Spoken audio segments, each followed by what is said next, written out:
మహానుభావులు ఊరకే రారు అనేది ఒక సామెత ఉంటుంది కదా! ఆ విధంగా మొన్న అమిత్ షా గారు, కేంద్ర హోంశాఖ మంత్రి గారు, ముఖ్యమంత్రి ముఖ్యమంత్రి చంద్రబాబు నాయుడు గారి ఇంటికి వచ్చి డిన్నర్‌గానొచ్చి గంట 45 నిమిషాలు అంటే 1:45 గంట దగ్గర దగ్గర అక్కడ ఉండి, తర్వాత చంద్రబాబు గారు, అమిత్ షా గారు ఏకాంతంగా హాఫ్ అన్ అవర్, 45 మినిట్స్ మాట్లాడారు అనంటే, దాని పరిణామాలు ఏ విధంగా ఉంటాయో రాబోయే రోజుల్లో మనం చూస్తాము అని చెప్పాం. రాబోయే రోజుల్లో జరిగే రాజకీయ పరిణామాలను బట్టి వీళ్ళు ఏం మాట్లాడారు అనేది మీద క్లారిటీ వస్తుంది అని. ఇప్పుడు క్లారిటీ వస్తుంది. అంటే అమిత్ షా గారు ఎందుకు వచ్చారు? మా కోసం కొందరు రాజీనామా చేయబోతున్నారు రాజ్యసభకు వైసీపీ నుండి. ఆ రాజీనామా చేయబోయేది ఆ సీట్లు మాకే ఇవ్వాలి అని మాట్లాడేకి వచ్చినట్లున్నారు.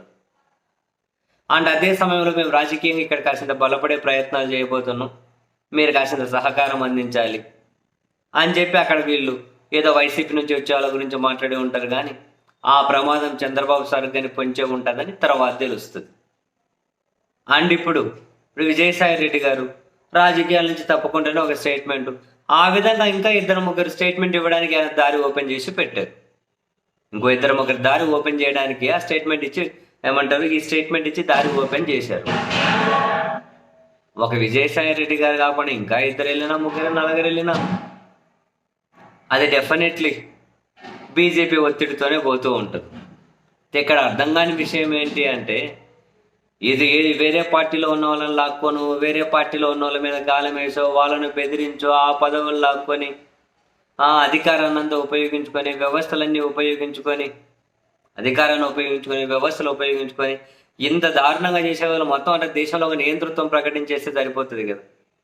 ప్రాంతీయ పార్టీలన్నింటి కానీ లేకుండా చేసేస్తే సరిపోతుంది కదా. లేకుంటే ఓన్లీ జాతీయ పార్టీలు ఉండాలి, లేకుంటే దేశంలో 2 పార్టీలు ఉండాలి, ఆ 2 పార్టీలు ఎన్నికల్లో పోటీ చేయాలి అని పొంగ అదే జరుగుతుంది లేండి.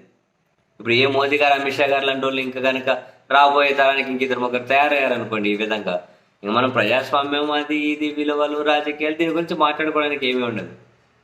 ఇంకా శాశ్వతంగా అది చైనాలో కదా ఏ విధంగా అయితే ఒకే అధ్యక్షుడు ఉంటాడో అట్లే పెట్టుకోవచ్చు వీళ్ళు ఇక్కడ. ఇప్పుడు రాజ్యసభ ఎంపీలు తర్వాత నెక్స్ట్ ఈ కోట అయిపోయిన తర్వాత నెక్స్ట్ ఈ అధికారాన్ని అడ్డు పెట్టుకొని వైసీపీలో ఉన్నటువంటి మరి కొందరు బిగ్ షాట్స్ మీద రాష్ట్రంలో కూడా టార్గెట్ చేస్తారేమో. మంత్రులుగా పనిచేసిన వాళ్ళు, సీనియర్ నాయకులుగా ఉన్న వాళ్ళు చేయొచ్చు, అదేం పెద్ద కష్టం కాదు. వ్యవస్థలన్నింటి పంపించేసి కొద్దికాయ చుట్టూ పెడతామంటే ధైర్యంగా ఏదైనా పర్లు ఎదుర్కొంటా అని చెప్పి ధైర్యమైన నాయకులు ఎవరున్నారు? ఏం పట్టింది బట్టబ్బ మనకు, ఏదో ఒకటి వాళ్ళ లాస్ట్ టైం రక్షణ కొడితే సరిపోతుంది, ఆడ అధికారం ఉంటే అడిగి పోదాంలే అనుకునే వాళ్ళు ఎక్కువ కదా. అంటే ఇప్పుడు రాజ్యసభ ఎంపీల వరకే ఆగుతారా, లేకుంటే తర్వాత ఇంకేమైనా నెక్స్ట్ స్టేజ్లో మరి కొందరు కీలక నాయకులు కనుక టార్గెట్ చేస్తారా అంటే చూడాలి. ఒక్కసారి బీజేపీ కనుక ఎక్కడైనా కనుక అడుగు పెట్టి గెలికి ఏదైనా కనుక వ్యవస్థలు ప్రయోగించి ఎవరన్నా లాగేసుకుందామని చూసినారనుకోండి, ఇంకా అది మరిచెట్టు కింద, దాని కింద ఇంకెవరు కనపడరు. ఏ పార్టీ వాళ్ళైనా కనుక తట్టుకొని ఎదుర్కొని నిలబడగలిగే వాళ్ళు ఉంటారు. వాళ్ళు ఎటు ప్రజాక్షేత్రంలో నుంచి ప్రజల నుంచి గెలిచే పరిస్థితి ఉండదు. ఇప్పుడు ఏమంటారు, ఈ బిజినెస్ రిలేటెడ్ రాజకీయాలు చేసే వాళ్ళందరూ ఇంకా ప్రజాక్షేత్రంలో ఉన్న వాళ్ళని టార్గెట్ చేసి మా పార్టీలకు రావాలని చెప్పి లాగేసుకొని ఏదో పార్టీని నిర్వీర్యం చేసి మనం ఆ ప్లేస్లోకి రావాలని రకరకాల ప్రయత్నాలు చేసుకుంటూ పోతారేమో. మరి వీళ్ళు ఎన్ని ప్రయత్నాలు చేస్తారో, వీళ్ళ కాలానికి ఎంతమంది చిక్కుతారో రాబోయే రోజుల్లో చూడాలి మరి.